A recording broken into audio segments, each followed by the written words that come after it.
Top 25ಗೆ ಸ್ವಾಗತ. ನಾನು ಶುಭಶ್ರೀ ಜೈನ್. ಈ ಕ್ಷಣದ 25 ಸುದ್ದಿಯನ್ನ ನೋಡ್ತಾ ಹೋಗೋಣ.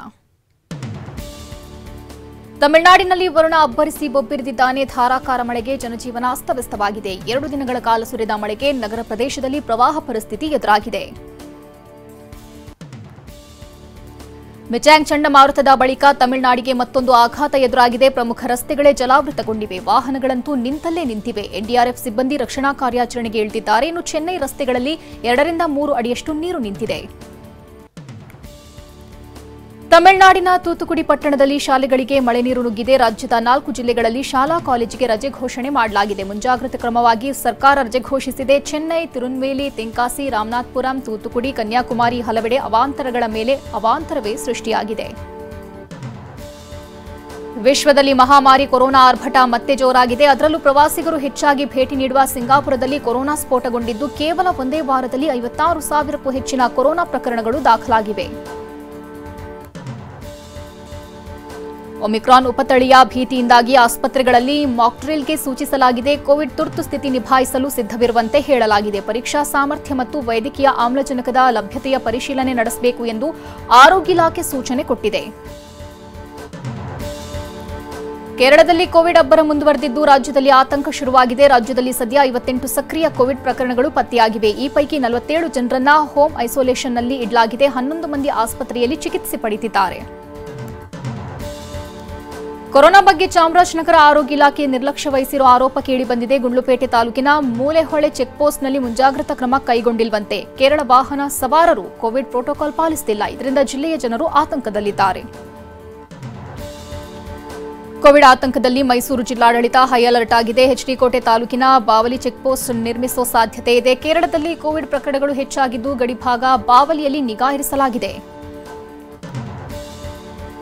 ಸಿಐಡಿ ಅಧಿಕಾರಿಗಳು ಬೆಳಗಾವಿಯ ವಿವಸ್ತ್ರ ಪ್ರಕರಣದ ತನಿಖೆಗೆ ಇಳಿದಿದ್ದಾರೆ. ನಿನ್ನೆಯಷ್ಟೇ ಕಾಕತಿ ಠಾಣೆ ಪೊಲೀಸರು ಪ್ರಕರಣವನ್ನು ಸಿಐಡಿಗೆ ಹಸ್ತಾಂತರಿಸಿದ್ರು. ಡಿಐಜಿ ಸುಧೀರ್ ಕುಮಾರ್ ರೆಡ್ಡಿ ನೇತೃತ್ವದ ತಂಡ ಬೆಳಗಾವಿಗೆ ಭೇಟಿ ಕೊಟ್ಟಿದೆ. ಓರ್ವ ಮಹಿಳಾ ಎಸ್ಪಿ, ಓರ್ವ ಮಹಿಳಾ ಡಿವೈಎಸ್ಪಿ ತನಿಖಾ ತಂಡದಲ್ಲಿದ್ದಾರೆ. ಸಿಐಡಿ ಅಧಿಕಾರಿಗಳು ಸಾಕ್ಷ್ಯ ಸಂಗ್ರಹ ಮತ್ತು ಪ್ರತ್ಯಕ್ಷದರ್ಶಿಗಳ ಹೇಳಿಕೆ ದಾಖಲಿಸಿಕೊಳ್ಳಲಿದ್ದಾರೆ. ವಿದ್ಯಾರ್ಥಿಗಳಿಂದ ಶೌಚಾಲಯದ ಗುಂಡಿ ಸ್ವಚ್ಛ ಮಾಡಿಸಿದ ಪ್ರಕರಣದಲ್ಲಿ ಒಟ್ಟು 4 ವಿರುದ್ಧ ಪ್ರಕರಣ ದಾಖಲಿಸಲಾಗಿದ್ದು ಯಲಹಳ್ಳಿ ಮೊರಾರ್ಜಿ ವಸತಿ ಶಾಲೆಯ ಪ್ರಾಂಶುಪಾಲೆ ಭಾರತಮ್ಮ, ಸಹ ಶಿಕ್ಷಕ ಮುನಿಯಪ್ಪ ಎಂಬಿಬ್ಬರನ್ನ ನಿನ್ನೆ ಮಾಸ್ತಿ ಠಾಣೆಯ ಪೊಲೀಸರು ಬಂಧಿಸಿದ್ರು. ವಿದ್ಯಾರ್ಥಿಗಳಿಂದ ಮಲಗುಂಡಿ ಸ್ವಚ್ಛಗೊಳಿಸಿದ ಪ್ರಕರಣದಲ್ಲಿ ಎಫ್ಐಆರ್ ದಾಖಲಾಗುತ್ತಿದ್ದಂತೆ ಈಗಾಗಲೇ ಸಸ್ಪೆಂಡ್ ಆಗಿರುವ ಹಾಸ್ಟೆಲ್ ವಾರ್ಡನ್ ಮಂಜುನಾಥ್, ಅತಿಥಿ ಶಿಕ್ಷಕ ಅಭಿಷೇಕ್ ಪರಾರಿಯಾಗಿದ್ದಾರೆ. ಸಮಾಜ ಕಲ್ಯಾಣ ಇಲಾಖೆ ಜಂಟಿ ನಿರ್ದೇಶಕ ಶ್ರೀನಿವಾಸ್ ನೀಡಿದ ದೂರಿನ ಮೇಲೆ ಮಲಹೊರುವ ಪದ್ಧತಿ ನಿಯಂತ್ರಣ ಕಾಯ್ದೆ, ಅಟ್ರಾಸಿಟಿ ಕಾಯ್ದೆಯಡಿ ಎಫ್ಐಆರ್ ದಾಖಲಿಸಲಾಗಿದೆ. ಇಂದು ಸಂಸತ್ನಲ್ಲಿ ಬೆಳಗಾವಿಯಲ್ಲಿ ಮಹಿಳೆಯನ್ನ ವಿವಸ್ತ್ರಗೊಳಿಸಿ ಹಲ್ಲೆ ಪ್ರಕರಣ ಚರ್ಚೆಯಾಗುವ ಸಾಧ್ಯತೆ ಇದೆ. ಇಂಡಿಯಾ ಮೈತ್ರಿಕೂಟದ ವಿರುದ್ಧ ಅಸ್ತ್ರವಾಗಿ ಬಿಜೆಪಿ ಪ್ರಯೋಗಿಸುವ ಸಾಧ್ಯತೆ ಇದೆ. ಯಾಕಂದರೆ ರಾಜ್ಯಕ್ಕೆ ಬಿಜೆಪಿ ಸತ್ಯಶೋಧನಾ ಸಮಿತಿ ಭೇಟಿ ನೀಡಿ ಮಾಹಿತಿ ಸಂಗ್ರಹಿಸಿತ್ತು.